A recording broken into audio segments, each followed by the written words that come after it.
What's up, fandom? So you're probably wondering a couple of things right now. JT, where's all your stuff at? Where are you right now? So this video, I decided to mix up the location a little bit, try something new, uh, and then you're probably thinking, JT, why do you have that hat on your head? Well, this is going to be a Fantasia video, and specifically, this video is going to be about why you should give Fantasia more respect and what makes Fantasia so great. So I've noticed a lot of people, they'll have polls on Twitter, or they'll ask their fans or whatever, what's your favorite Disney movie? And my personal favorite is Fantasia. But among the masses, I don't see it getting the love I think it deserves. So in this video, I'm going to go over, why Fantasia deserves a bit more credit than it gets. And hopefully, by the end of it, you'll reconsider where Fantasia ranks on your list of favorite Disney movies. It's really hard to just narrow down why Fantasia deserves more respect as a Disney film for casual fans to just one or two things. There's so many different reasons why Fantasia is an absolute masterpiece. It's moving art. There's some of the most iconic scenes in the Disney canon. If you're a fan of Disney, you definitely are familiar with at least one or two shots that come from Fantasia. Also, you have to remember when Fantasia came out. It released November 13th, 1940, and just the work that was done for it to come out in 1940, you have to remember technology was nowhere near as far off as it is now in the year 1940. World War II hadn't even happened at this point, so it's really a feat when you consider all of those things, Fantasia, the work that it is. So Fantasia grew from Walt Disney having the desire to expand on what he was doing with the Silly Symphonies. And in 1938, Walt Disney had a chance run-in with Leopold Stokowski at a dinner. And from there, they got to talking and collaborating, and that grew into Fantasia. And it wasn't just those two. Fantasia involved hundreds of artists, worked for over 3 years to get the film that you know today out to the people. And the attention to detail in Fantasia, it's evident in the art that you see on screen, but also the work that's done even in the opening scenes. That multicolored silhouette that you see of the conductor, that required multiple lamps, very specific shots. And the first sequence also, it was meant to be like you're falling asleep at a concert hall, kind of give you that feeling of, what would I be seeing?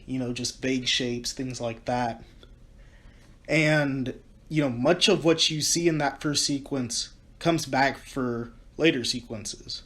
And, it kind of establishes this overarching theme that Fantasia is going to have throughout the entire movie. It's a film, yes, it's about music, celebration of that, celebration of the work of the animators, but also it's a film about control.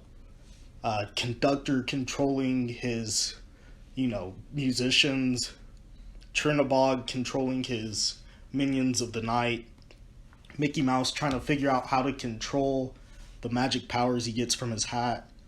There's really an overarching theme throughout Fantasia that's beyond just, what's on the surface level of the music and the art.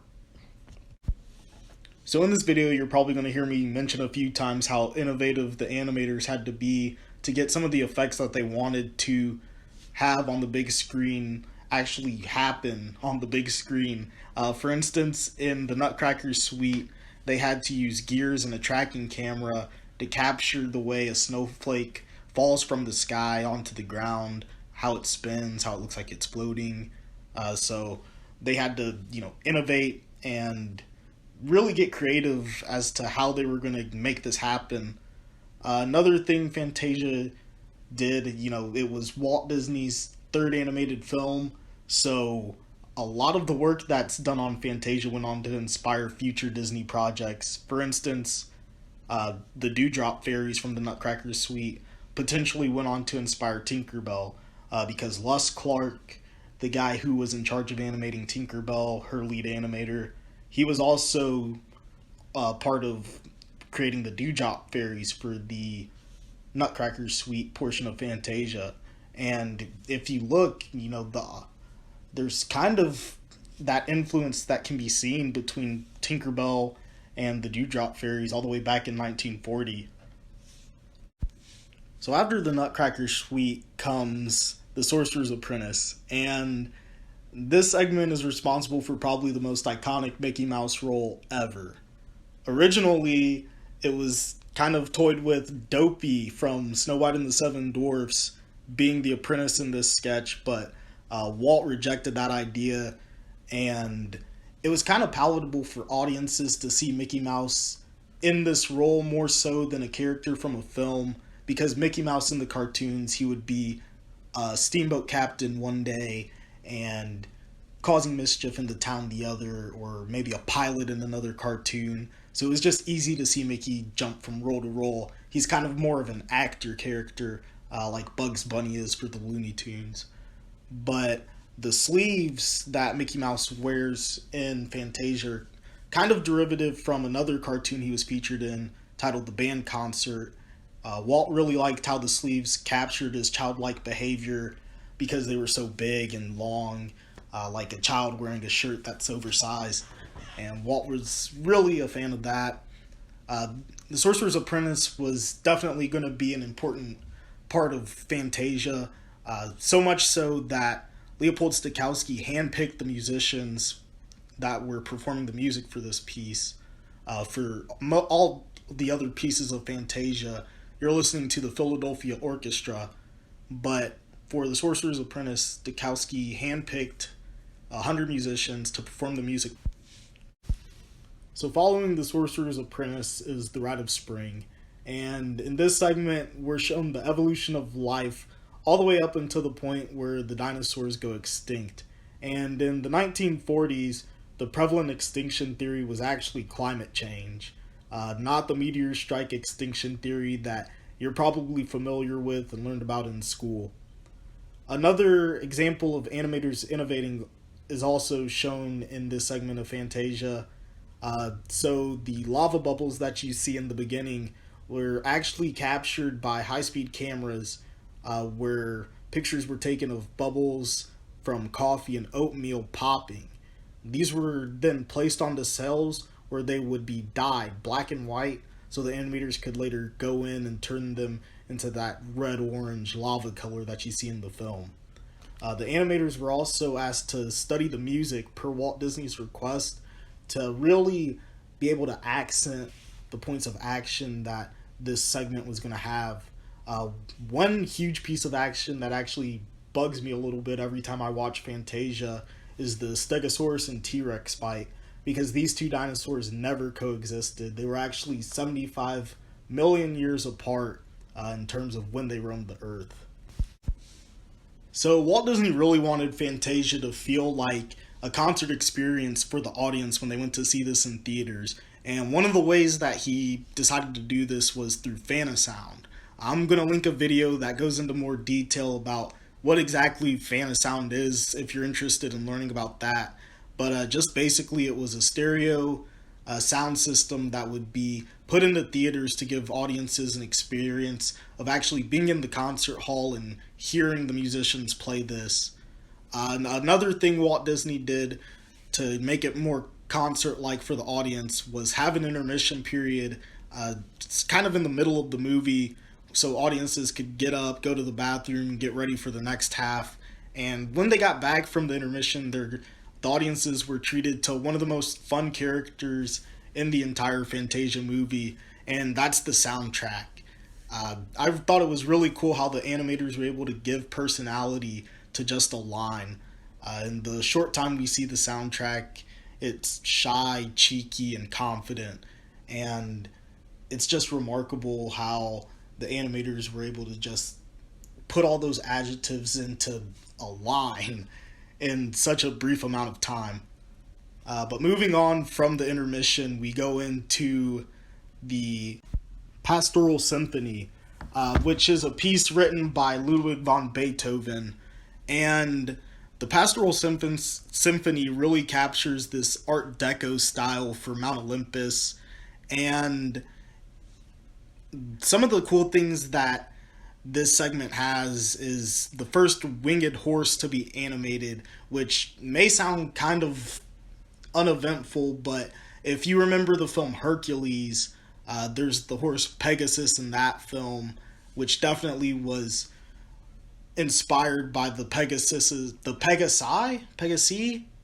whatever the plural of that is. But the horses we see in Fantasia definitely went on to influence Pegasus and Hercules, as well as the Pegasus that you see in Clash of the Titans. But unfortunately, this scene kind of has a dark past associated with it. One of the centaur characters that was in the original version of the film was a character named Sunflower, who was a black caricature, uh, kind of had just features of a black person that would have been funny for some people in 1940s America, but definitely not suitable for future audiences, and definitely not an accurate representation of what a black person is. But that character was actually cut from the movie in 1960. But moving on after that, Fantasia goes on to introduce some more iconic Disney characters: Hyacinth Hippo, Apanova the ostrich, Ben Alligator, as well as in the final piece, Night on Bald Mountain, we're introduced to Chernabog, who is called the most pure form of evil Disney has ever put on screen. Clyde Nelson was the chief art director for this segment of Fantasia, and a lot of really cool effects were used to capture kind of the ghouls that Chernabog was conjuring throughout the entire piece. Ripple glass was used for the ghost effect, and I think some of the demons that he conjures in his hands kind of resemble Pain and Panic from Hercules. The final scene actually took over 9 days to complete for the Night on Bald Mountain segment of Fantasia. It ran over 200 feet. It's one really long shot. And Fantasia just has this legacy, not only for advancing sound and animation, but giving the audiences a chance to see music and hear pictures. And some people would herald it as the first Disney cult classic, but I think the movie should be regarded even higher than that. It should be consistently on top 10 lists for favorite Disney films, and should even be regarded as one of the best achievements in animation ever. Alright, so there you are. Just a few reasons why Fantasia should get more credit as a top tier Disney film. A lot of research went into this video, a lot of hours rewatching Fantasia again, taking notes on commentary, doing research online. So if you could like and share this video, it would really mean a lot to me. I worked really hard on this one. That's probably why it took so long between my last video and this one. Just making sure I had all the research and could back it up. I didn't want to just come into this one and rant about, oh, well, Fantasia's great, look at the artwork, it's beautiful, and while that's true, I really wanted to give you guys some concrete facts about, why Fantasia is a great Disney film and why you should move it up on your list of favorite Disney films. So hopefully this video helped do that. Hopefully you'll give Fantasia another look, reconsider it on your list of Disney favorites. And as always, thank you for watching. Comment, like, share, subscribe. Stay nerdy.